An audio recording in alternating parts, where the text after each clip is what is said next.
On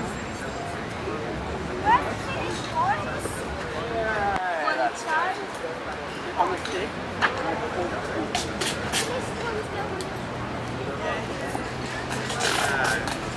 Just double check they're the right way up. Here we go. Put the stick right in the centre. Yep. Actually, the balance is like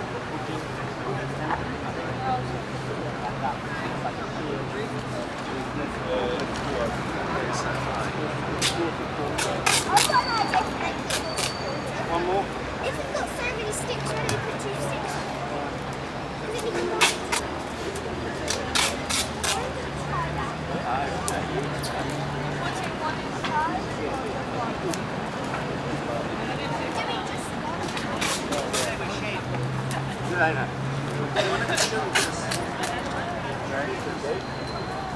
Another first phase was the sunlight. So it's the first phase of the water reclamation.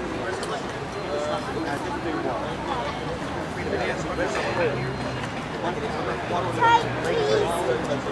Carrot, rain shadow.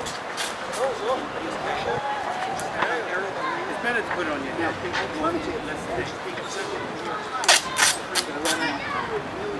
Environmental Britain, America, Germany, France, India, China, and so on. This will actually create elements where it's celebrated. And this is, this would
If that's up to you.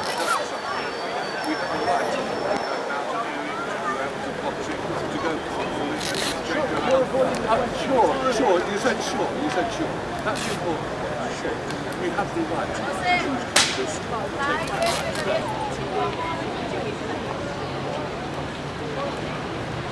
Very good.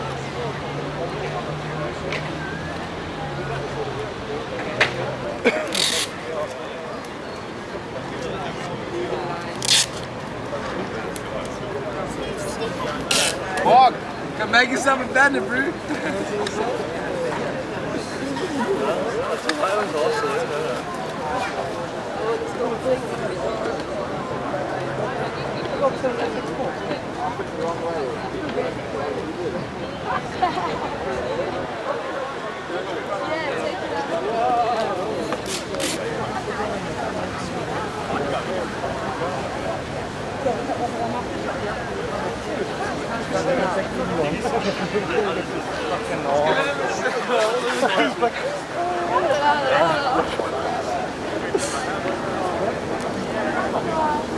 Wat? Ik ga niet even sturen.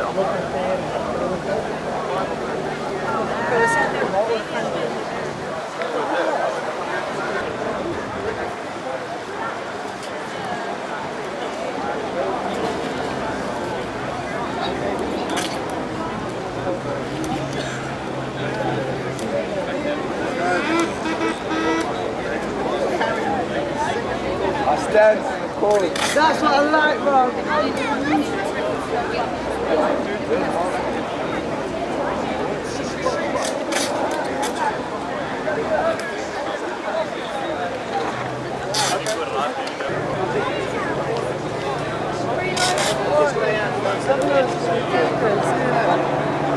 You got one? Would you like a free lighter? Thanks.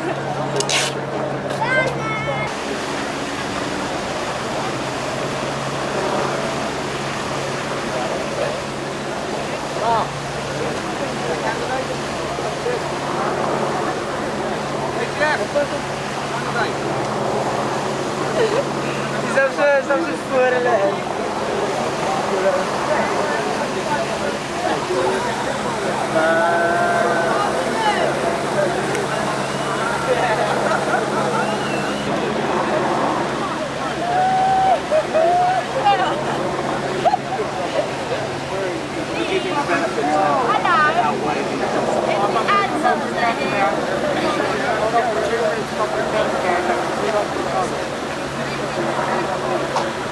Surely there are some big like memories.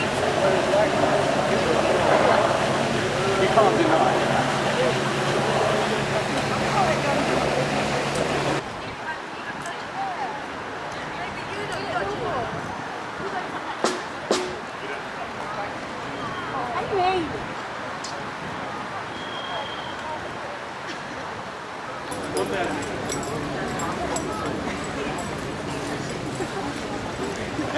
Ramo.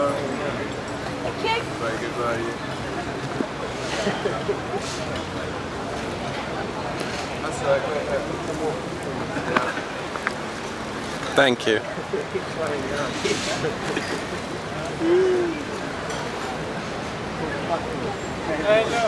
Thank you. That's so good.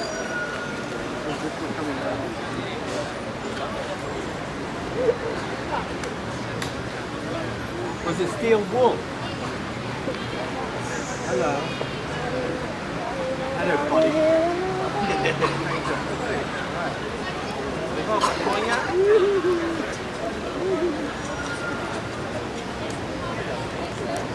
Steve Barrett, yeah? Sorry, can I...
Legalisation! Adina, row your own!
political campaigners over here, Weed World, CC News, Cannabis Community News. Our medical cannabis man here to the right, and Hexton's Untitled Chapter. For those that don't know the layout, we've got toilet facilities over the back left, and cafeteria over the right. We've got a large range of speakers, many of whom are experts. I want you all to give me a big fat free the weed, please. So after 3, 1, 2, 3. Thank you very much, that's what I like to hear. I hope you're all enjoying yourselves, and I'm sure you're going to enjoy the speakers on here later on. So just wait and see what's happening. Speakers to pack in 4 hours. I'm going to introduce you to our first speaker, Roger Warren Evans. He's got a great record in fighting human rights and liberty cases. Please welcome Roger Warren Evans.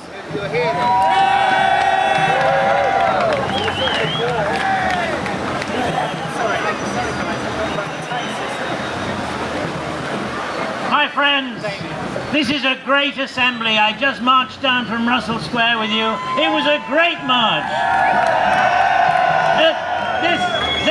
This is the real Parliament, not that one down there. This is the Parliament of the streets. And it's in the streets and in our jobs and in our daily lives that this issue must be debated. Because it is in the streets and in our daily lives that the great injustice is done. And we come here because this is a place where all the great causes of our history have been debated. I remember being here on this plinth in the 1990s with the great leader, trade union leader Jack Jones. And the cause then was pensions reform. And it's taken 10 years to get that to the top of the agenda. Let's make it less than 10 years to get this to the top of the agenda.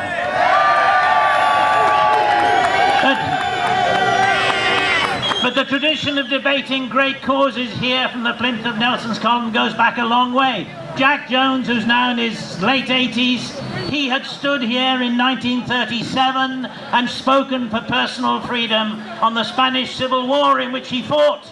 So this is the place, this is the right place to debate and to discuss these big issues.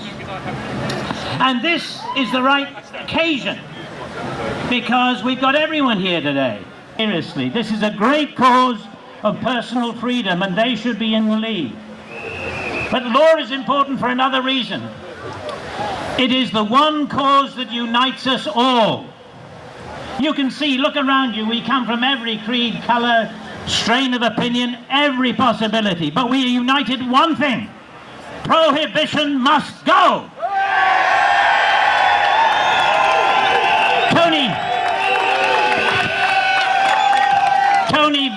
Tony Blair says what's wrong with society is a lack of respect, a culture of disrespect. He says, well, that's too right, Mr. Blair. Your disrespect for us. He who shows respect commands respect. Parliament doesn't respect its own citizens. Parliament doesn't entrust its own. Those in favour?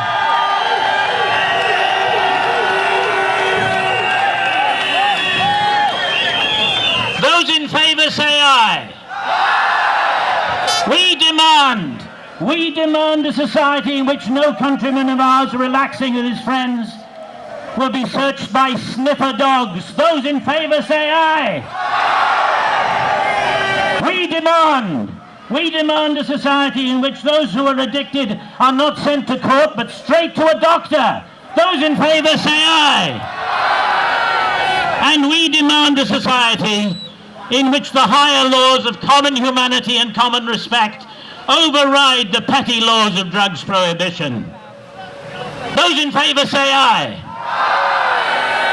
That's our commitment.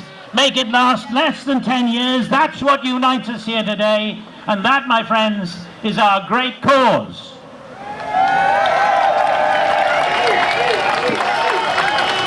Thanks very much, Roger. My life, and they haven't been able to. I have smoked one simple herb and I've enjoyed a pain-free and fun life.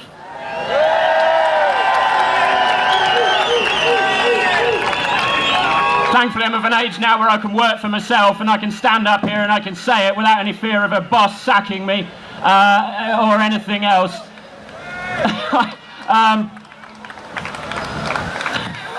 Thanks so much.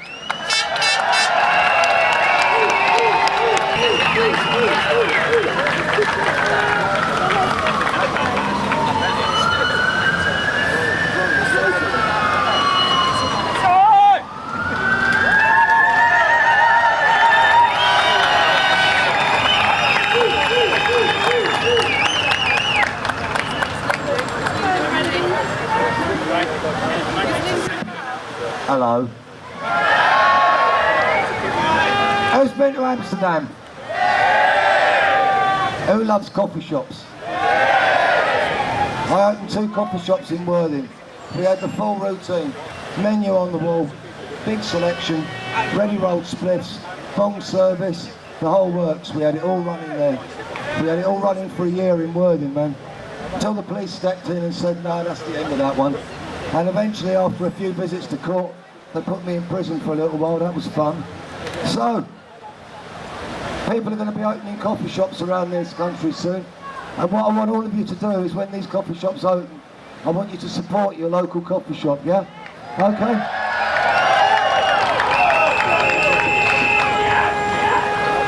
Hey, it's your life, it's your body, it's your decision, man. Don't let them tell you what to do with it, it's up to you. Okay?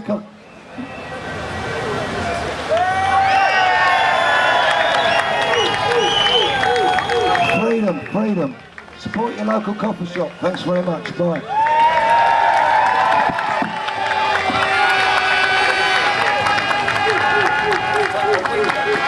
That is a man who's really been there, done it. He's run the most ethical cannabis cafe in this country in Mike's. Welcome, Caroline Coon.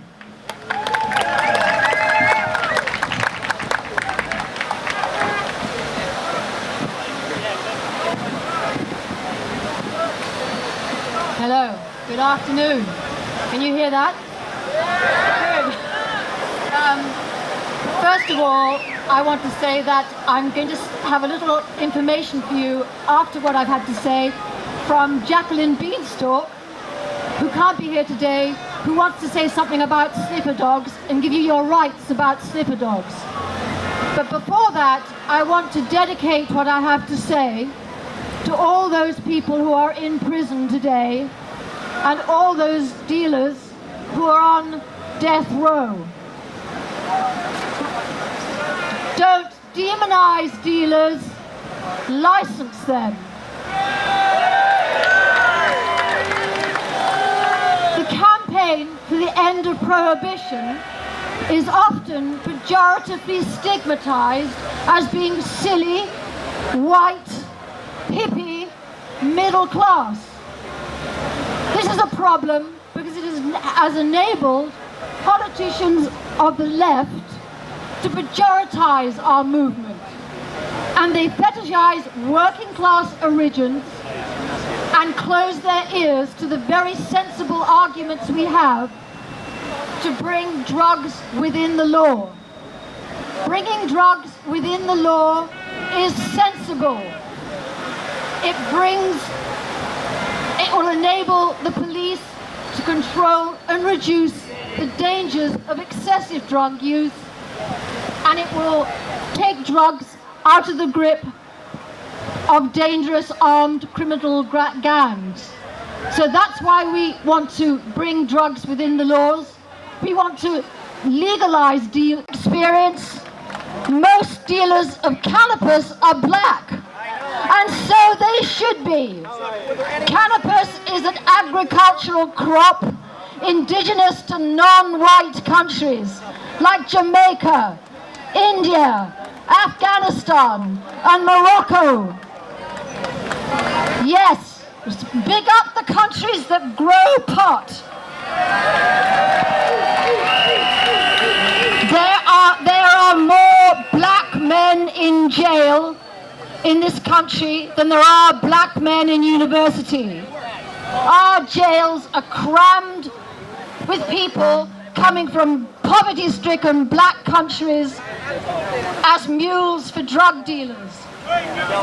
Drug crime and drug gangs mostly damage black communities. Have any of you been sniffed by the sniffer dogs of the drugs wars? If you have, she would like you to give your story to her website, which is Down with the Dogs. It's Down with the Dogs of War at yahoo.com.uk. That's Down with the Dogs of War at yahoo.uk. So if you have been sniffed by sniffer dogs, let her know. She's gathering information and she will help us. She wants to bring down the dogs of war. She tells us that sniffer dogs are trained to detect the tiniest amount of cannabis on us. And sniffer dogs have made it out of airports, into our schools, into pubs, into clubs, the streets and tube stations and stations without a whimper of protest. Dogs are trained to smell cannabis, and yet the police say they're not after cannabis users. If they're not after cannabis users, then why let the dogs of war out? The right of the police to sniff us in public has yet to be tested in the British courts. These are your rights. This is what needs to be done. The police do not have the right to sniff us. The behaviour of police dogs do not give the police reasonable grounds to sniff us.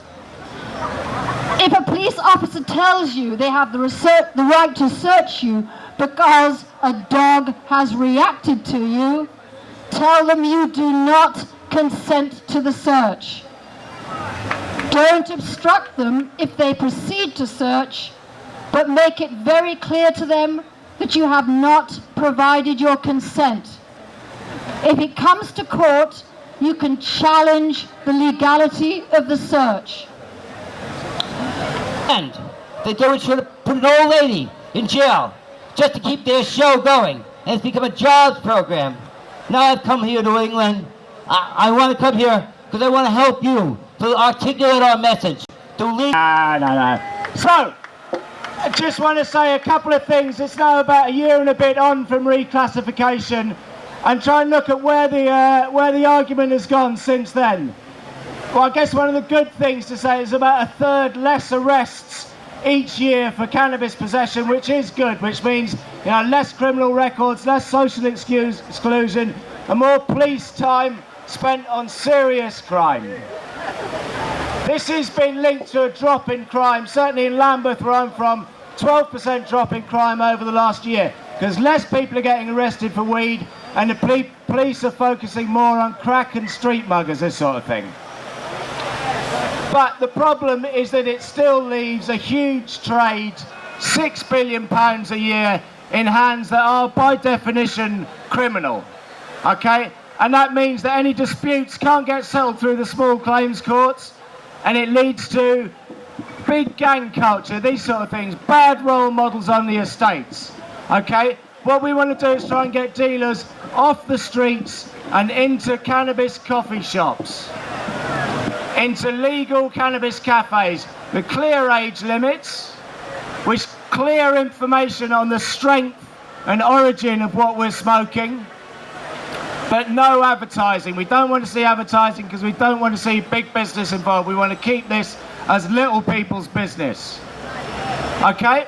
One of the main things where Holland has succeeded in having cannabis cafes is that they've separated supply of cannabis from that of heroin. All right, and about 20 years after cannabis was essentially legalised in Holland, the net result of separating supply of cannabis and heroin is that in Holland there is less than half the rate of heroin addiction per head of population. All right, less than half the rate of heroin addiction in Holland. That obviously means twice the rate of heroin addiction here, and a huge amount more crime, and the excuses for more repressive policing, more CCTV, and more stop and search. All right, so this policy's failing all round. The other problem is stop and search. You'll be aware that the police managed to keep in the power of arrest for cannabis if it was near schools or kids involved or this sort of thing. At Poe, the police fought very hard to keep that power of arrest in. Why? Because the police can still stop anybody they like, any of you lot, just because they think, oh, I think you've got some drugs on you, mate.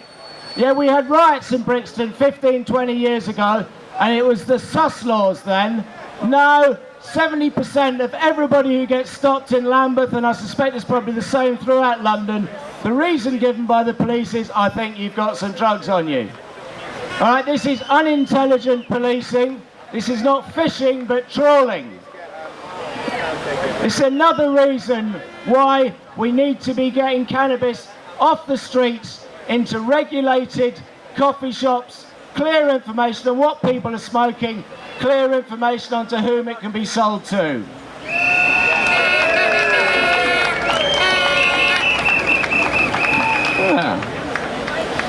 All right, I guess you're all aware that we've had huge problems this year with having the Cannabis March and Festival in Brockwell Park in Lambeth.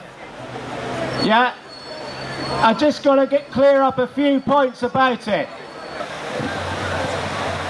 Right, good afternoon. Hello everyone. Hey, Boogie! What a lovely day. Sun come out for us. I went to Ages trying to make my pickup yesterday, but I haven't got any of that. So I'm just going to come through this system, come hopefully loud and clear. This is a song I wrote, it's called Smokescreen. I wrote it because the government smokescreen is put up around cannabis, which sort of implying that it's it's actually useful for a lot of things. It's lovely to smoke. I love to smoke cannabis. Amazing. But there's many, many things that you can actually do with it, apart from smoking. And of course, the new incoming one is, where's it gone? Don't smoke, vaporize. Yes, got a little vaporize, they're much more healthy. That's not carcinogenic. So this song is called Smokescreen. If I can remember the words. It deals with loads of different uses of cannabis.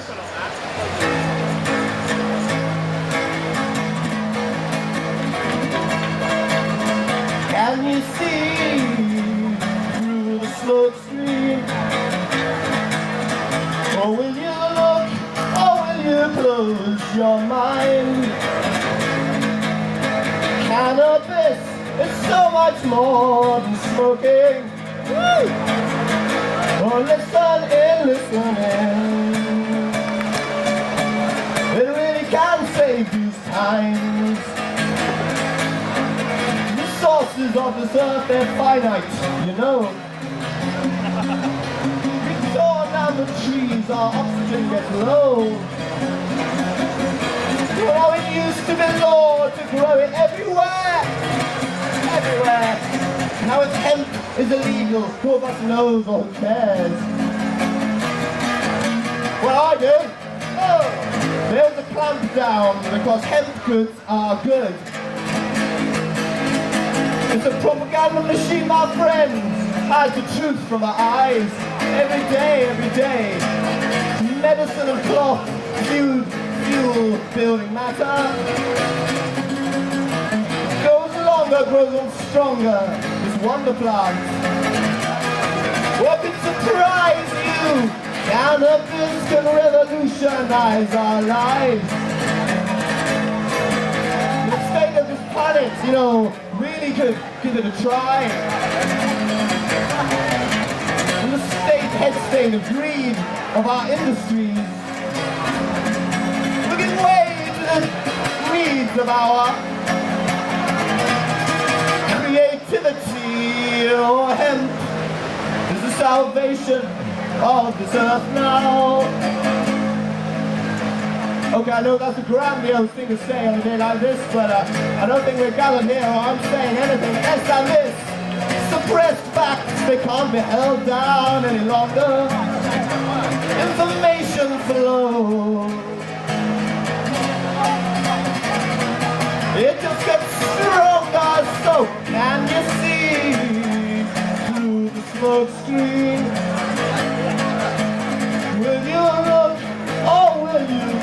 your mind. Everyone. Cannabis is so much more than smoking. Maybe fill my pipe every day of the week, please. Listen in.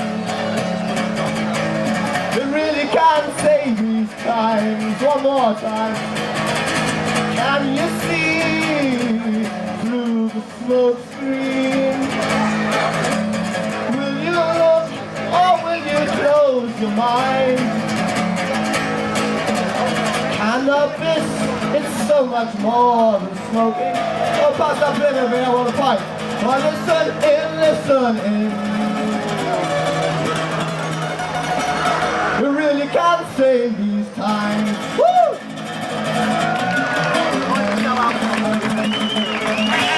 Can you see through the smoke screen? I'm sure you all can. Thank you very much. My name's Popstar. See you later.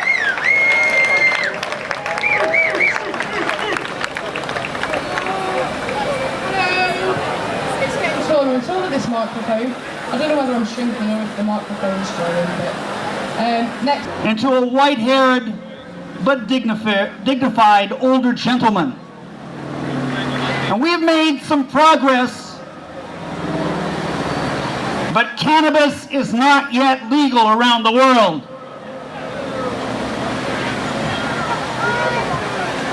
Yes. Because I wanted to do something about that,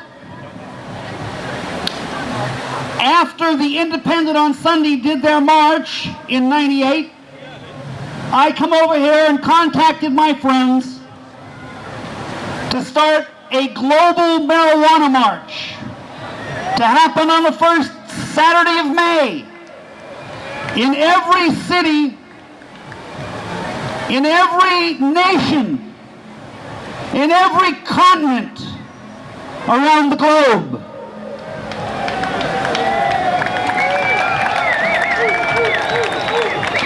This year, we had demonstrations in 180 cities. Most of them last weekend. But in London, it was postponed a bit due to conflicts and confusion over the Brixton site of the park for the Cannabis Festival. And I decided that since our march in New York was over, that I would fly over to show solidarity and help support the London event.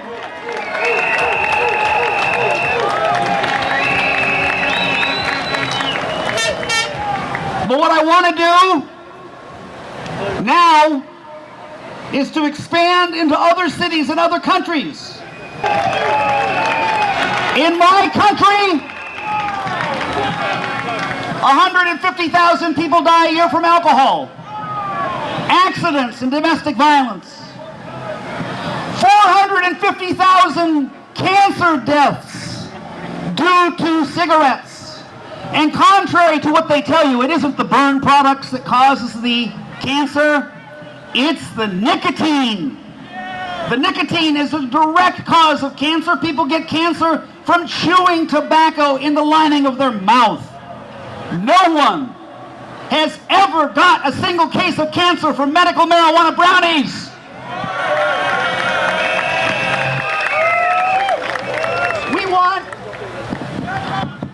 We want the predominant drug in our society to be cannabis. We're not saying prohibit cigarettes or alcohol, but simply that everybody, if they're given a free choice, will switch to marijuana because of their own free will. Number two, and you know that they continuously bring up this gateway effect crap to try to blame the potheads for heroin and cocaine. Well, what they don't tell you is that the potheads went out and found the cure for hard drugs addiction. I have this flyer I'm giving out on ibogaine, and a single dose of ibogaine stops heroin, cocaine, alcohol, cigarettes, and crystal meth speed, leaving the marijuana smoking intact.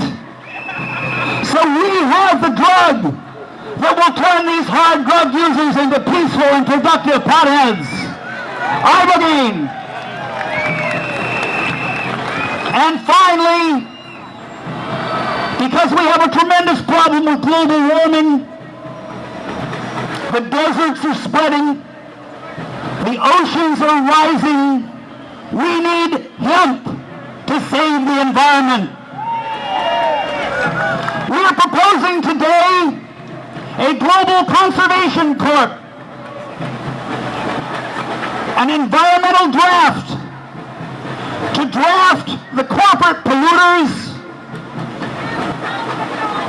the enemies of cannabis, hemp, and narcs, and particularly obnoxious supporters of George W. Bush, to send them to Siberia, the Sahara Desert, and beneath the Antarctic ice cap, yes, to create vast water reclamation projects, inland seas, so the water doesn't run down to the ocean but is saved in the desert, to create a rain shadow to support millions of acres of cannabis hemp for food, fuel, paper, fiber, and medication.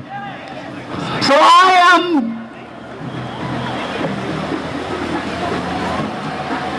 circulating through the crowd, giving out these free, beautiful Global March posters.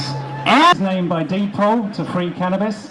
I love it when he has a court case, because the judge has to call him by his full name, not just Mr. Cannabis, but free cannabis.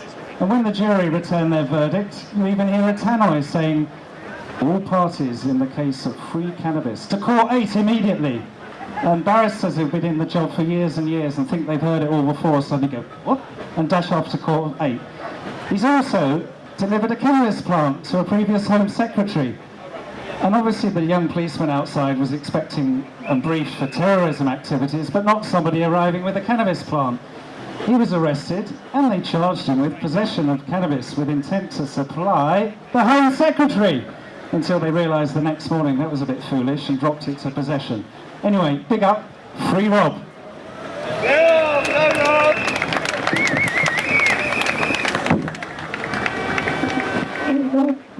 THC, 1, 2, 3, it's good for me. Can you hear me? Give it up now, Babylon. Can't you see? The war is over, the weed is free, the truth is out, the people know it. So come on now, let's go grow it. You can grow it in your garden, naturally. Just plant it in the earth and you shall see the tree of life grow in front of thee. Within this plant is our salvation. It will feed the hungry, heal the nation. So come on now, let's get funky. Grow your own, super skunky. Come on now, grow your own marijuana, grow your own cannabis, grow your own marijuana, grow your own cannabis, grow your own marijuana, grow your own cannabis. Plant it near and plant it far, but always do it in praise of Jah. So you want to get back to the Garden of Eden, then grow your own Shiva's Eden. So come on now, my brothers and sisters, my sweet little co-resistors, will you plant some weed in Babylon? And we're gonna love, love, love down Babylon. We're gonna love, love, love down Babylon. Babylon, finally gone.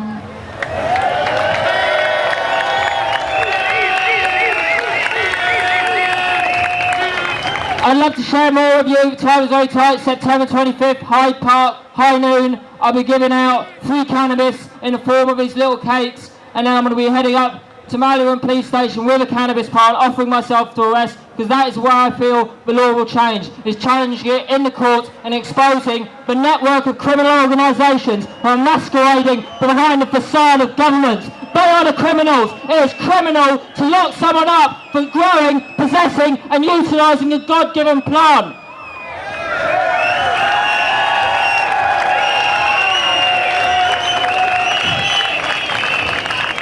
And last word before I go. If you truly, truly want to heal yourself with cannabis, and move on to the higher dimension. Eat it.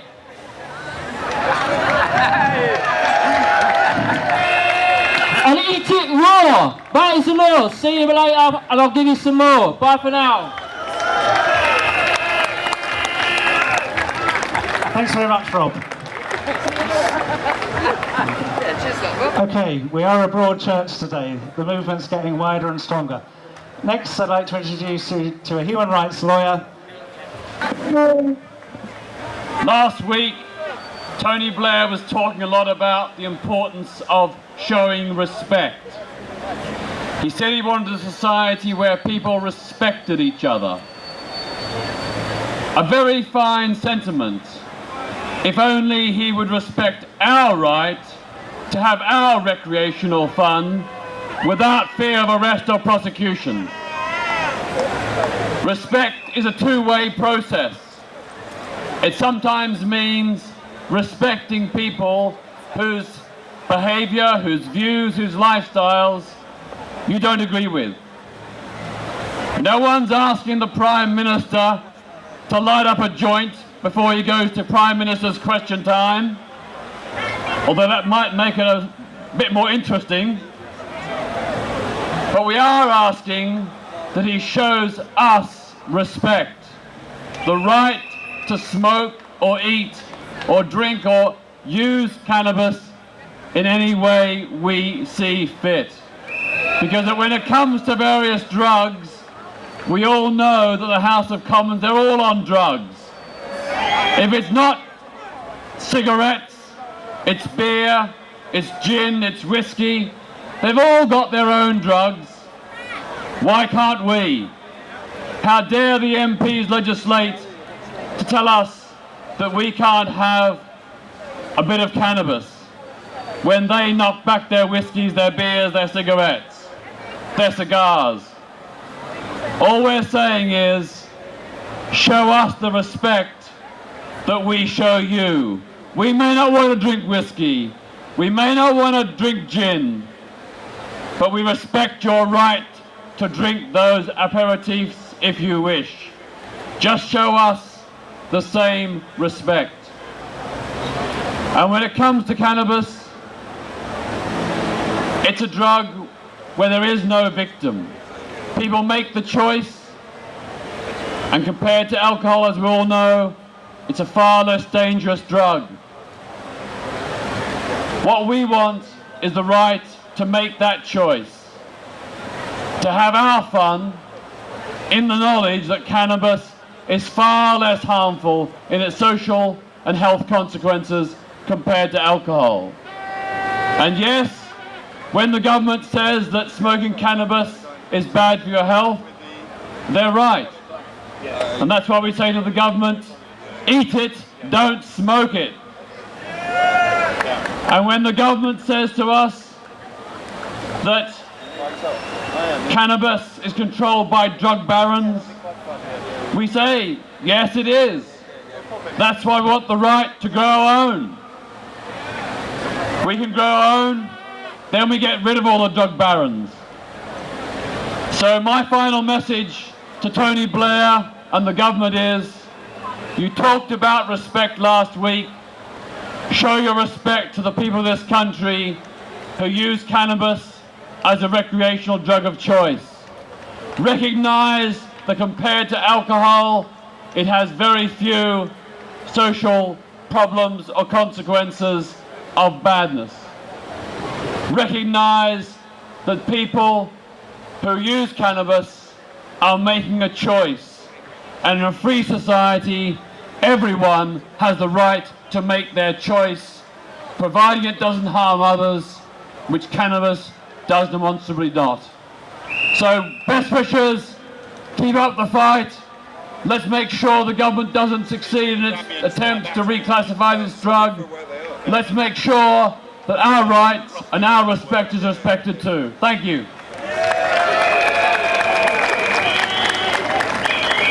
I've just been told he's live in Trafalgar Square. Howard Marks.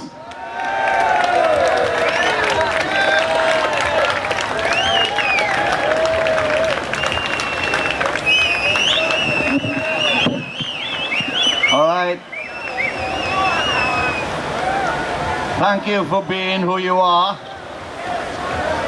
Thank you for being here. Why are we here? We're here to legalize cannabis. We're here to legalize the consumption of cannabis. We're here to legalize the growing of cannabis. We're here to legalize the dealing of cannabis.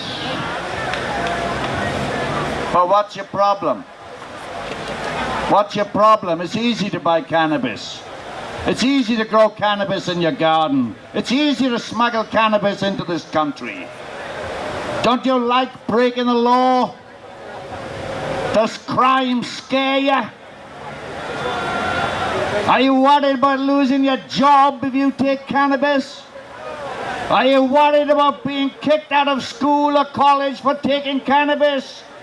Are you worried that cannabis is too expensive? Are you worried that cannabis might contain impurities? Don't you like being socially stigmatized for taking cannabis? Are you worried you might go to prison for taking cannabis? Are you worried about suffering too much pain through your multiple sclerosis, your asthma, your glaucoma, or your schizophrenia because you can't get cannabis? Who do we represent? We represent several million Britons who enjoy taking cannabis. We represent several tens of millions of Europeans who enjoy taking cannabis. We represent hundreds of millions of people in the world who enjoy taking cannabis. We represent hundreds of thousands of cannabis growers. We represent hundreds of thousands of cannabis dealers. We represent hundreds of thousands of people making honest livings in head shops. We represent thousands of doctors who have no problems themselves prescribing cannabis for all sorts of ailments but are legally prevented from doing so. We represent thousands of unfortunate souls whose suffering is relieved by cannabis. We represent thousands of police who want to help kids, not bust them. The cops aren't the enemy. They allow us to demonstrate here and are cooperated in every way. We represent thousands of judges who can't bear the ethical conflict they face when sentencing cannabis users. We represent millions of parents who can no longer stand their kids being criminalized, stigmatized, and ruined for life. Thank you.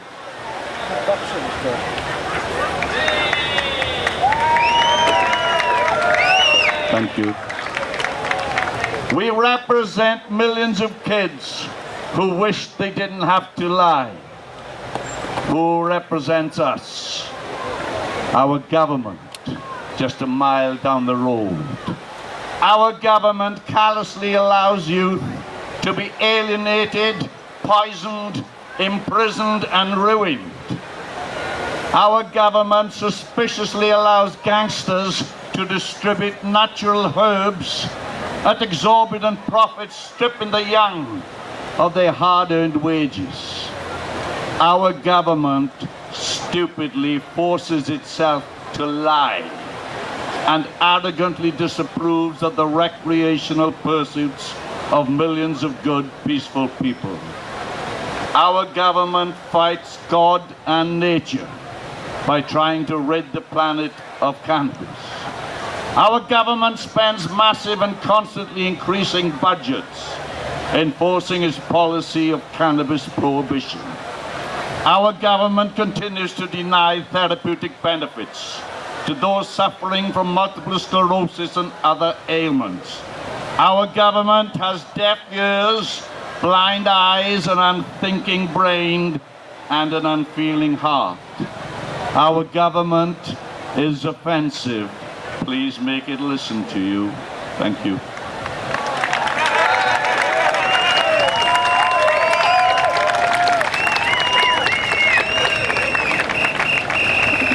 Okay, we'd like somebody from the Kebajo Defence Campaign to identify themselves over here, please. A couple of minutes later than anticipated, I'm going to introduce Caroline again, who will remind you about the sad case of the man in Singapore last Friday. And a friend who knew I was ill gave me a rollie. Now I thought it was the kind of rollie I did, it was Golden Virginia, but it wasn't. Within 10 minutes I was asleep and slept for about 4 hours. Woke up starving, but my throat hurt. The same thing happened that evening. They came back at 7 o'clock, they gave me another rollie. I had about 4 puffs of it, and I went to sleep for 12 hours. I hadn't slept for 12 hours for 30 years. When I woke up the next morning, I was starving. Got bathed, ate like a pig, and ran down to my friend's house and said, "What was it you gave me in that cigarette?" She said it was cannabis. I said, "You mean the drug? Tony Blair says it's a drug." She said, no, it's been decriminalised in February last year. So I said, "What else can I do? I don't like smoking it. I smoke Mayfair." So she said, "You can cook with it." Well, grandmas don't have a lot of use, but this one was a chef. So I set to in the kitchen. The first meal I made was scrambled eggs. The first thing I did was put in a guesswork amount. So I powdered all my cannabis up till it was like flour. Soaked it in butter overnight, and then made the cannabis scrambled eggs. I ate it, and within 10 minutes I was vomiting my inside out. And I woke up on the floor in my kitchen about 4 hours later. So I then started to study it, and I'm now busy doing a cookery book. But I have with me today about 500 lists of how to medicate with cannabis if you're going to cook it in your food. And when this is over and everyone's going home, I will come down to a table down here, and if you have elderly parents or grandparents who are suffering from arthritis, rheumatics, the pain of cancer, tinnitus, and even masks the pain of tinnitus. I have spinal injury and a neck injury from 2 car accidents I was in. It will mask these pains over a 24-hour period when you eat it. But the reason I eat it is because I have no faith in the medication we get from our doctors, our hospitals, our chemist shops, and our stores like Tesco and Asda. I found through research on 36 medications that when I took ill, my son went into my medicine cupboard, and there were 4 medications, and the only reason I'm using this piece of paper to read from is because the 4 medications all have varying side effects. Now remember something before I read it. The government is trying to tell the world that cannabis causes depression, and depression causes suicidal tendencies. Now pay attention. These are the 4 medications which were in my kitchen cabinet. Diazepam, diclofenac, codeine, and codeine. If you don't have any, you will. If you want to help them to be healthy, happy, and enjoy life, join us. We will only win if we're all united. And if we're all united in spreading the word, we will win. But if you are a little nervous or a little timid of joining us, I think educating people is the way to get there. And I'd like to thank Andy for organising this event, because it's the inspiration of Andy and his educational aspect which is important. Thank you, Andy. Thanks. Take care. Come and see me if you want the information, and if you would like to leave me your email address or your home address, and I'll get you out there helping all the elderly, all the disabled, and all the people that need you. Thank you.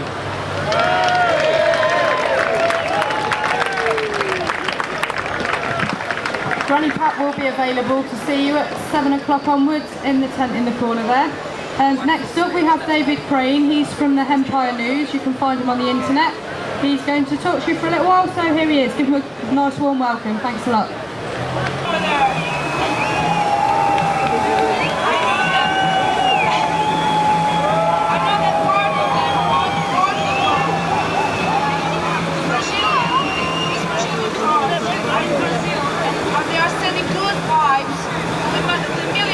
March over there for sure.